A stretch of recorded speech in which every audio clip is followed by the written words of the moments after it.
Hey, welcome to the GNAPcast. My name is David. And my name is Seth. And today we're going to be talking about, I believe, Greek mythology, a topic that both Seth and I know fairly well. We're a little rusty, so we have our devices handy just in case we can't remember names or specific stories, or if we have conflicting memories. Also a good thing. All right, and in other news, I myself am a little bit sick. My voice has gone down the drain, so... Just in case you hadn't noticed already. If it's not overly evident, I do have a little bit of a deeper voice for this episode, which is a lot of fun. I'm enjoying it, but it's also not the most healthy. So I do have water with me as well, and so does Seth, just in case. So, all right, we'll launch right into Greek mythology. Seth, just to start things off, who would you say your favorite character was of all the stories in Greek mythology? Ooh, who's my favorite character? A very, very easy question right out of the gate. That was sarcasm. Yeah, apparently. One of my favorite characters, just as a kid, I didn't really understand him, but then the older I've gotten and the more I've thought about it, the cooler he gets, is Hephaestus. Ooh, the guy that does all the forging of the metals and everything. The forging of all of the gods' armor. He's also crippled, the one I believe. Something like that. He fell from a mountain or something like that. He disfigured. I don't remember. He's also the one that crafts Zeus's lightning bolts. Oh, that's right. And in Percy Jackson, they had the main lightning bolts, whatever that thing was called. Yeah. The actual, what's the actual name of that? Oh, I can't remember. The Master Bolt? Is that what it was? Something like that. Something like that. Percy Jackson has got a nice little twist on Greek mythology. It did pretty well if you already understood Greek mythology. Yeah. But as a story series kind of by itself, it wasn't the greatest. It wasn't bad. It just wasn't my favorite, I'd say. And then the comment war starts. Oh, boy. Wait, comments come back. Oh, shoot. Oh, no. Yeah, so Hephaestus works in the forges. He was the god of, was it just armors and crafts and things like that, or did he have another specific title? I don't remember, actually. Hephaestus is the Greek god of blacksmiths, metalworking, carpenters, craftsmen, artisans, sculptors, metallurgy, fire, etc., etc., etc. So his symbol, hammer, anvil, tongs, and a volcano, which, that makes sense. I believe they thought that he resided in the volcanoes because that makes for a great forge or something like that. That would also make sense because his Roman equivalent is Vulcan. Well, yep, there we go. Yeah. Yeah, he's a very cool character. He doesn't do very much other than just kind of hang out in a volcano. And didn't he have a wife that was like always cheating on him or something like that? Oh, that's Zeus. Or no, that was Zeus. That is Zeus. Zeus cheats on his wife constantly. Right, but who was Hephaestus's significant other? I feel like he had one. Hephaestus was the son of Zeus and Hera. So, well, it says here consort was Aphrodite, which that sounds right, I think. But to be honest, that would make sense because Aphrodite was, messing around with everybody else, being the goddess of love herself. Well, that's Aphrodite. Aphrodite? Is that what I said? Yeah. Oh, it is Aphrodite. I pronounced it wrong. Oh. My apologies. So it's Aphrodite. That is correct. We clearly know what we're talking about. Oh, absolutely. Well, I know all of the ancient stories and everything. One of my favorite characters from one of the older stories is actually Jason.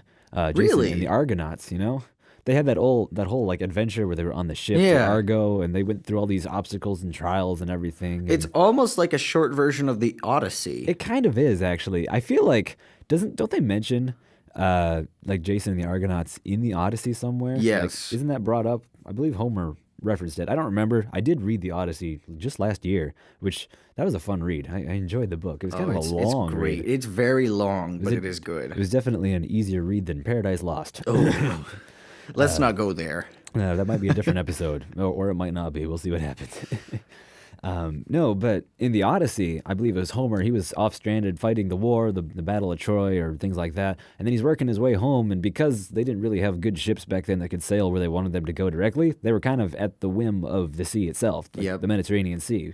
So the Mediterranean Sea doesn't really always flow in a straight line, at all. The sea was not kind. It flows around in circles, but in the story itself, it was all the gods and goddesses being angered or something like that. So Odysseus, there we go, was beset with all kinds of trials and tribulations and things like that. And I think, did he run into that one Cyclops he pretended to be nobody to get away from him? Yes, that was Odysseus. That was a fun little story. They were trapped in the cave with a Cyclops who was guarding the entrance. And so when the giant was asleep or something, Odysseus took a tree trunk and sharpened the point and stabbed the Cyclops in the eye. Blinding him effectively. Or effectively blinding him. It was effective. It was effective. He sharpened a tree trunk. It was very effective. Critical hit. Okay.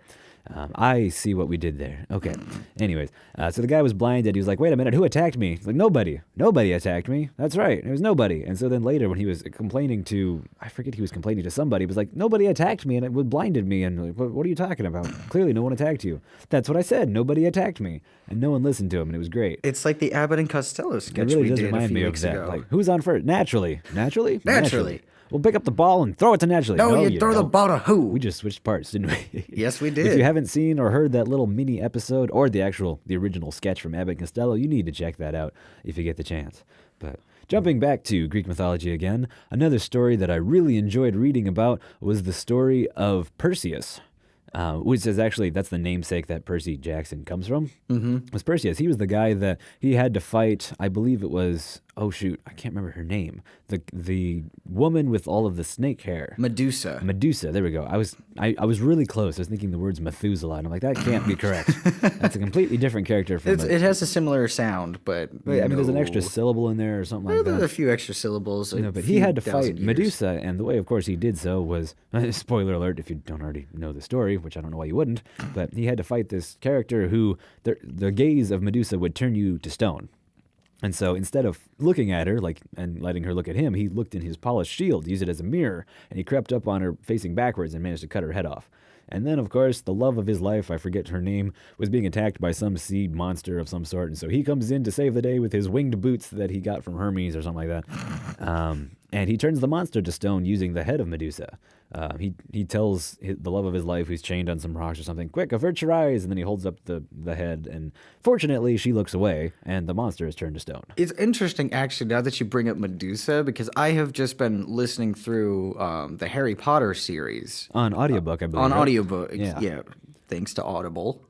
Not a sponsor, unfortunately. Sadly, not a sponsor at this point, at least at the point that we're recording these episodes. Who knows down the line? Maybe. But anyways, I just finished the Chamber of Secrets again. And The basilisk in there. Yes, the basilisk. If it looks at you, it will kill you. But if it looks At you indirectly? yes, if it looks at it like a reflection of you, or if you look at it through a reflective surface, Or through a ghost, even. or a ghost, which big ghosts are somehow reflective. I don't They're get it. transparent, so it masks something, I guess. I guess, but It's a either series way, of coincidences, to be honest. oh, it's extremely coincidental. But that's a different video altogether. Of course, which it was a great story, but yeah, slightly less powerful, I guess, than a basilisk is Medusa, or maybe more powerful. I don't know. She was one of the three Gorgons. Gorgons, there we go. I forget what the other two did. Maybe they also turned you to stone, but we don't really get much information about them. They used to be pretty, apparently. Yeah, they did, and then they ran afoul of Hera. Which, I mean, everybody runs afoul of Hera at some A point. lot right? of female characters in the Greek mythos run afoul of Hera, mostly because Zeus is a major womanizer. Yeah, he doesn't stay faithful to anybody. I mean, he's got Hera, but I mean, he goes around and fools around with basically anybody he can find. You're pretty. And that's basically what causes all of the conflict in Greek mythology is Zeus saying, hey, I'm going to go over and talk to these ladies. No, don't do it. And he's like, I'm going to do it. And he does. And causes a lot of issues here and there. Oh, yes. Speaking of which, what do you think of the three main gods, I guess you could say, would be Zeus, Poseidon, and Hades? I always feel like Hades gets the short end of the stick. I know in the Disney film Hercules, He's only a little bit bitter about it. he's only slightly bitter about it. Enough but- so that he plots revenge, just a little bitter. Yeah. So I feel like that was exaggerated a little bit for the film Yeah. because it needed an antagonist. Right. Which, but- by the way, he's an amazing antagonist in that oh, movie. It's so good. fantastic! James Woods is just a fantastic actor. It truly is. Even though you didn't have to act, it was just voice acting. It Well, still worked. it's still acting in a sense. I mean, Definitely. especially when they take video of you acting into a microphone and use that to animate your character. In which case, you have to be an actual actor. You can't Yeah. just be a voice actor. Movement is extremely important to conveying energy, but that's another episode altogether. I think I called the last one a video. Yeah. So one of the things that I really enjoyed, like reading about the old stories, is that I always really enjoy like the hidden stories or like the backstories of characters that you kind of know of, but we don't know all that much about per se. Yeah. For example, the character Kronos, which is the father of Poseidon and Zeus and Hades and a bunch of other people as well, I believe. But he gets chopped up by Zeus, who then becomes the ruler of the sky, or whatever. But Kronos, like the meaning for that, I think, was time. Kronos is a very interesting character in Greek mythology, actually. That's one of the first stories that I ever read as in my explorations of mythology. Was Kronos was a group of gods called the Titans that existed before Zeus and the classical Greek pantheon. And there was a prophecy made to Kronos that one of your children will one day grow up and destroy you. So he had this bad habit, or good habit, probably bad habit, of eating his children, I believe. Not recommended by the GNAPcast. Definitely not. You heard it here first. Actually, probably not. You should have heard it well before this. But I hope you heard it before this. yeah, so he had this bad habit of eating his kids in order to prevent the prophecy. But surprise, surprise, it didn't prevent the prophecy. It did not, because his wife gave birth to another boy, and she hid him from Kronos until he was grown, and then the child did grow up and destroy his father and take his place, and that child was Zeus. Yeah. Yes. All right. And didn't Kronos have didn't Kronos himself have a father? I'm trying to remember because I know, like, the Earth, quote unquote, was Gaia? Gaia? I don't remember the pronunciation. Gaia, I think. And the original father of everything was the father of Kronos, I think. But I don't remember who that was. Oh, apparently Kronos is the name of a film that came out in 1993, but that's not what I'm looking for. Unfortunately not. Kronos was the leader of the first generation of Titans. He was also descended from Uranus and Gaia. There we go. That was who it was after. Because I knew they were named, like in Roman mythology, all of these characters, or a lot of the main ones, get renamed into basically what we know as the planets today. So like Pluto is Hades, so once again he gets the short end of the stick. Yep. Because Pluto is apparently no longer a planet, but you know, as you do. And then I believe Jupiter and Zeus were basically the same character. Yes. Saturn was Poseidon, I think? No, that's not right. Neptune. Saturn was Neptune. No, Neptune was Poseidon. Oh, yeah. That's what I meant to say. All right. Neptune was Poseidon, I believe. And then Mercury was Hermes. Hermes. There we go. And Venus was that Aphrodite. Aphrodite? Who in the world is Epaphrodite? I don't know. I think you're just adding an extra syllable to the name Aphrodite. I know Epaphrodite is a name, but that might be from something else entirely. I'm just getting confused. But Aphrodite was the other name for Venus. And then Earth was Gaia. Gaia. And then I think Kronos was actually Saturn. I think that was that name. Yes. Yes, the Roman equivalent of Kronos is Saturn, which is what I was thinking. Gotcha. This is why he was one of the cool characters because he actually got his own planet, where most of the other ones don't. Like Apollo doesn't even have a planet. He was just the sun, actually, so that's different. No. Artemis was the moon, which is also... What was her name? Diana? Diana. Apollo stayed the same, though. Apollo did stay the same. Oh, no, he wasn't the sun. He was the sun in Roman, but in the other one, there was actually a different character that was the sun, but Apollo kind of morphed into him. I don't remember that character. Well, it's interesting talking about these other names because that's evidence of the Romans. So when the Romans conquered Greece... they kind of just adopted the same thing. They did. They really just adopted the pantheons of the Greek culture and changed their names a little bit and made them their own. They added a few different qualities to some of them here and there. For example, Apollo all of a sudden became the sun god as well as the god of poetry, as well as the god of like archery or something goofy like that. He was an archer, but he wasn't the only god of archery. I think Diana also was too. Diana, yes. Diana slash Artemis is the goddess of the hunt traditionally. Athena is the goddess of wisdom. She doesn't get her own planet. She just kind of... She doesn't, although I'm not sure which name I prefer her under because her Romanized name is Minerva. Which is a great name. It is a great name, but I also really like the name Athena. I know. I'm going to have to go with Athena on that one because I'm far more familiar with it than Minerva, but I do like the name Minerva. Fair. It's a great name. Athena also has one of the more interesting genesis of the Greek gods. Didn't she burst out of Zeus's head? Yes. So Athena came into being because Zeus had a headache, and somebody hit him in the head with an axe, and out came Athena. And that's why she's the goddess of wisdom or something, because Zeus clearly doesn't have any anymore. that was a joke. But yeah, Athena, actually, she also shows up in the Odyssey here and there. She was the counselor to Odysseus, and she may have aided Perseus, which we touched on earlier, when he was out with his endeavors fighting against Medusa and trying to reclaim his love interest, who I honestly don't remember who that was. Yeah, I can't recall her name either. There's a whole bunch of goofy names.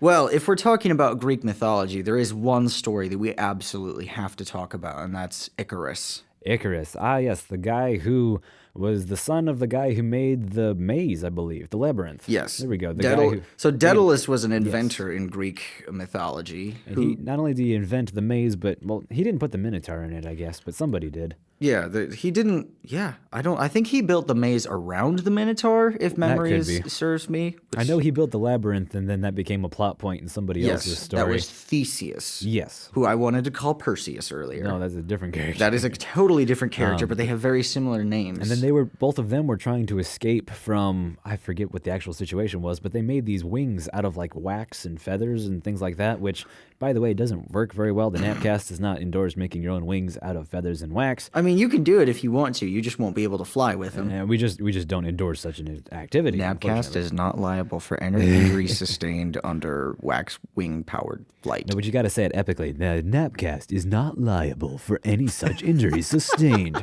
Anyways.